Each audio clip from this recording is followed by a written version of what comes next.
2026년 노르웨이의 차기 다연장 로켓 MLRS 도입 결정은 한국의 천무 K239와 미국의 하이마스 간의 치열한 2파전 끝에 최종 결론이 날 것으로 전망됩니다. 유력 후보였던 독일의 유로펄스가 비용과 인도 시기 문제로 사실상 경쟁에서 멀어졌기 때문입니다. 최근 현지 보도와 방산업계 소식에 따르면 한국의 천무가 기술적, 경제적 평가에서 매우 유리한 고지를 점하고 있습니다. 대한민국의 천무가 유리한 이유 중에 노르웨이는 이미 한국산 K9 자주포를 성공적으로 운용 중입니다. 따라서 천무를 도입할 경우 K9과의 탄약 보급 체계 및 군수 지원 통합이 용이하다는 점이 큰 강점입니다. 또한 한화에어로스페이스는 노르웨이 국산 미사일을 천무에 통합하거나 현지 업체인 콩스버그와 협력하는 파격적인 제안을 내놓고 있습니다. 하지만 우리에게 아주 좋지 않은 기억이 있죠.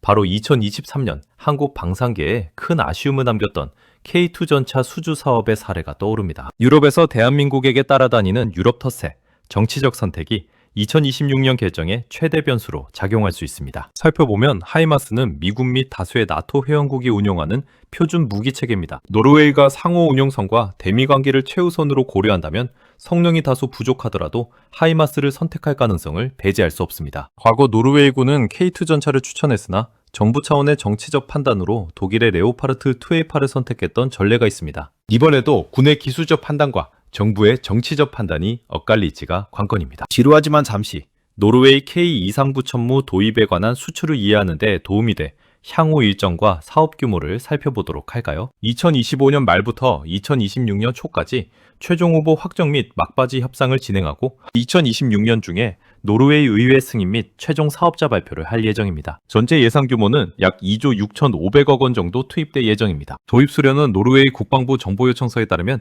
약 16문에서 18문의 발사대를 도입하여 1개 대대급 전력을 구성하는 것을 목표로 하고 있습니다. 천무를 기준으로 주요 구성품을 알아보도록 하겠습니다. K239 발사대 16에서 18문, 탄약 운반차, 유도탄 세트로는 239mm 유도탄 및 사거리 290km 이상의 CTM-290 지대지, 미사일 등 대량의 탄약, 그리고 훈련 및 군수 지원으로 시뮬레이터, 초기 정비 부품, 현지 기술 지원이 포함될 것으로 보입니다. 사거리 확장 500km 이상 넘는 정밀 타격 능력을 요구하고 있으나 500km 이상은 미보유 상태이므로 추후 개발을 해야 하며 노르웨이산 대한미사일을 통합해달라고 요구할 수 있습니다. 그럼 노르웨이 K239 천무 도입과 관련하여 유럽의 유명 매체에서는 어떤 반응을 보이는지 살펴보도록 하겠습니다. 이번 수주전에서 떨어진 독일 매체인 하르트풍크트의 보도 내용을 보면 노르웨이는 가격과 인도 시기 문제로 독일의 제안을 거절했다.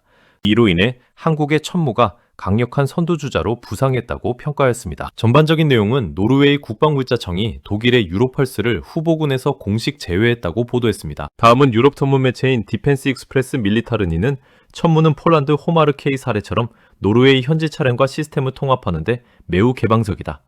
또한 노르웨이 콩스버그사의 미사일을 천무 시스템에 통합하려는 시도를 긍정적으로 평가했습니다. 전반적인 내용은 천무는 하이마스와 달리 2개의 발사 포드를 가지고 있어 화력이 2배이며 다양한 구경의 탄약을 섞어서 사용할 수 있다는 점을 강조했습니다. 다음은 노르웨이 현지 매체인 포스바레츠 포럼은 하이마스는 북극 지역에서의 신속한 항공 전개가 가능하며 나토의 표준 시스템으로 검증된 신뢰성을 제공한다라고 평가했습니다.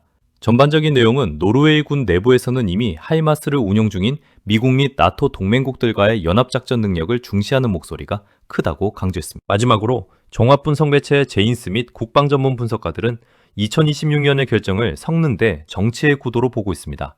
먼저 천무의 강점은 더 빠른 인도 시기 2027년 가능, 더 저렴한 가격, 강력한 화력, 현지 산업 협력 제안을 내놓았고 하이마스의 강점은 미 국무부의 대외 군사 판매 승인 완료, 강력한 한미, 노르웨이 삼각동맹 관계를 부각시켰습니다. 각 매체들의 내용을 종합하여 보면 2026년 결정은 군 실무진이 선호하는 천무와 정치적 외교를 고려하는 하이마스 사이에 줄타기가 될 것으로 보고 있습니다. 2023년 K2 전차 사업 때처럼 정부가 정치적 판단으로 미국 또는 독일의 대안을 택할지 아니면 실리를 택해 천무를 낙점할지는 뚜껑을 열어봐야 할 것 같다고 평가했습니다. 그럼 정치적 이유로 하이마스를 선택할 이유는 무엇일까요? 나토 표준화 문제, 북유럽 인근 국가 영국, 독일, 네덜란드 등과 하이마스를 선택하고 있어 탄약 공유와 연합훈련 면에서 미국제가 유리하다는 논리가 여전히 강력합니다. 미국과의 관계, 우크라이나 전쟁 이후 유럽 내 미국의 영향력이 커진 상황에서 노르웨이가 안보 핵심 전력을 미국제로 채우려는 압박을 느낄 수 있습니다. 그럼 만약 노르웨이가 2023년 K2 전차 사업 때처럼 정치적 결정을 한다면 노르웨이 내부에서 일어날 수 있는 상황을 한번 짚어볼까요? 노르웨이 정부가 이번에도 군의 기술적 판단을 무시하고 정치적 판단을 내릴 경우 다음과 같은 비판과 리스크가 따를 수 있습니다. 첫 번째, 납기 지연 리스크. 하이마스는 현재 전 세계적인 주문 폭주로 인해 인도 시기가 매우 늦습니다. 노르웨이는 당장 북극권 방어를 위해 장거리 화력이 필요한데 정치적 이유로 도입이 늦어지면 안보 공백에 대한 비판을 피하기 어렵습니다. 두 번째, 군심 위반. K2 전차 때 이미 군 전문가들의 의견이 묵살된 전례가 있습니다. 이번에도 같은 일이 반복되면 군 내부의 사기와 국방부, 정부 간의 신뢰관계에 금이 갈 수 있습니다. 세 번째, 자국 산업실입 부재.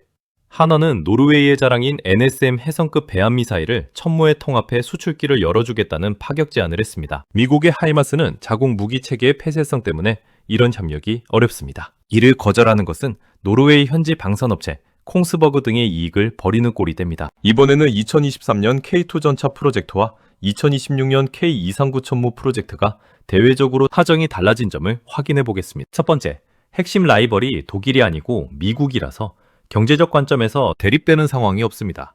독일 때는 천연가스 이슈가 있었죠. 두 번째, 군의 요구사항은 기존 전차를 개량하는 것을 선호했지만 이번 천무는 장거리 타격 능력이 전무하여 긴급 도입 성격이 큽니다. 세 번째, 전차 때는 절충교역 정도의 수준이라면 천무 프로젝트는 현지 미사일을 통합하는 강력한 메리트가 있습니다. 따라서 2026년 결정은 K2 때보다 훨씬 더 실리적인 방향으로 흐를 가능성이 높다는 것이 전문가들의 중론입니다. 그러면 노르웨이에서 군 실무자들의 실리적 방향으로 천무 도입을 결정할 경우 노르웨이 정부와 군은 단순히 무기 체계를 구매하는 것을 넘어 자국의 안보적 특수성과 방산 산업의 이익을 극대화하기 위해 매우 구체적이고 까다로운 요구사항을 제시할 것으로 보입니다. 많은 분들이 우려하는 것, 요구사항이 장난이 아닐 수 있는데 남는 게 있을까? 라는 생각을 가지실 텐데요. 무엇이 있을지 알아보도록 하겠습니다. 과거 K2 전차 사례에서 얻은 교훈과 최근 노르웨이 국방물자청 FMA의 움직임을 종합해 볼 때 예상되는 핵심 요구사항은 크게 4가지입니다. 첫 번째, 노르웨이는 세계적인 대함 미사일인 NSM 네이벌 스트라이크 미사일 제조국 콩스버그사입니다. 천무 발사대에서 노르웨이의 NSM을 발사할 수 있도록 소프트웨어 및 하드웨어를 통합해달라는 요구입니다. 이렇게 되면 노르웨이는 지상에서도 강력한 대함 타격 능력을 갖추게 되며 향후 천무를 도입하는 다른 국가에 자국 미사일까지 세트로 수출할 수 있는 발판을 마련하게 됩니다. 두 번째, 노르웨이는 혹한의 기후와 험난한 지형을 가진 북극권 방어를 중시합니다. 한국산 트럭 대신 노르웨이군이 이미 운영 중인 유럽산 차량, 예를 들어 독일 MAN 트럭 등의 천무 발사 모듈만 얻는 호마르 K 방식의 현지화를 요구할 가능성이 매우 높습니다. 있는 정비 인프라를 그대로 활용할 수 있고 극한지 주행 성능이 검증된 차량을 사용함으로써 군사적 리스크를 줄이기 위함입니다. 세 번째, 천무의 두뇌에 해당하는 사격 통제 시스템을 노르웨이군의 표준 통신 및 지휘 체계인 ICS (Integrated Combat Solution과 완벽하게 연동할 것을 요구할 것입니다. 나토 동맹국들과의 실시간 정보 공유가 필수적인 노르웨이 입장에서는 한국 시스템이 독자적으로 노는 것을 용납하기 어렵기 때문입니다. 네 번째, K2 전차 때 독일이 승리했던 결정적 이유 중 하나도 산업협력이었습니다. 단순 수입이 아닌 노르웨이 현지에서 일부 부품을 생산하거나 유지보수, MRO 센터를 노르웨이에 설립하는 등의 경제적 혜택을 요구할 것입니다. 한화 에어로스페이스는 이미 콩스버그, 아코디스 노르딕 등 현지 업체들과 시뮬레이터 공동 개발 및 기술 협력 MOU를 체결하며 이 요구에 적극적으로 대응하고 있습니다. 위의 4가지 요구사항을 아마도 미국은 들어줄 수 있는 것이 별로 없습니다. 그렇게 해야 할 이유를 찾을 수 없겠죠.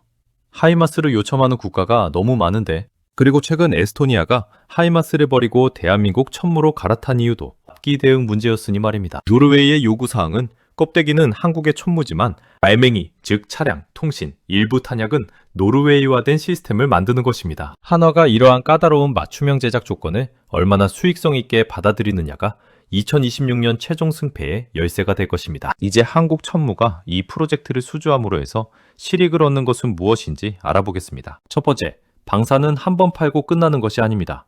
무기 체계는 보통 30에서 40년을 사용합니다. 무기를 싸게 팔거나 현지 생산을 도와주더라도 향후 수십 년간 발생하는 소모품, 부품 교체, 성능 개량 사업은 한국 기업이 독점하게 됩니다. 천무를 도입하면 차후에 관련 미사일이나 탄약도 한국제를 쓸 가능성이 높아집니다. 첫 단추를 끼우기 위해 절충교역이라는 비용을 지불하는 셈입니다. 두 번째, 무기는 많이 만들수록 개당 생산 단가가 낮아집니다. 노르웨이 수출 물량이 확보되면 한국군에 납품하는 천무의 단가도 낮아져 우리 국방비 절감에도 도움이 됩니다. 즉 수출 자체에서 마진이 적더라도 전체 생산 라인의 효율성이 극대화됩니다. 세 번째, 노르웨이의 요구대로 자국산 미사일 NSM을 천무에 통합하면 한국에는 큰 자산이 됩니다. NSM은 이미 미국과 유럽 여러 나라가 쓰는 검증된 미사일입니다. 천무가 NSM을 쏠 수 있게 되면 미국, 유럽 미사일을 쏠 수 있는 유연한 한국산 발사대라는 강력한 마케팅 포인트가 생겨 다른 나토 국가 수출이 훨씬 쉬워집니다. 물론 리스크도 분명히 존재합니다. 현지 생산 시설을 짓거나 기술을 이전하는 비용이 예상보다 커지면 실제 마진은 거의 없을 수 있습니다. 실제로 과거 일부 기업들은 절충교역 이행률을 채우지 못해 수백억 원의 위약금을 물기도 했습니다. 핵심 기술을 너무 많이 넘겨줄 경우 나중에 구매국이 직접 무기를 만들어 경쟁자로 돌변할 수 있습니다. 튀르키예의 사례에서 보듯이 말이죠. 그러나 방산 수출에 적극적이어야 하는 이유는 당장의 현금을 챙기기보다 내 물건을 쓰는 단골 고객을 만들고 전 세계 표준 시스템에 내 자리를 만드는 과정입니다. 노르웨이라는 까다로운 선진 시장에 레퍼런스를 쌓는 것 자체가 향후 수조 원대 가치를 지닌 브랜드 자산이 됩니다. 방산 기업들이 왜 마진을 깎아가며 현지 미사일 통합이나 기술 이전에 적극적인지 이제 좀 이해가 되시나요? 에스토니아의 결정적 한 방으로 대한민국 천무의 수출길이 더 넓어졌습니다. 오늘 내용이 마음에 드셨다면 구독과 좋아요, 알림 설정은 다음 재파 소식을 전해드리는데 큰 힘이 됩니다. 시청해주셔서 감사합니다.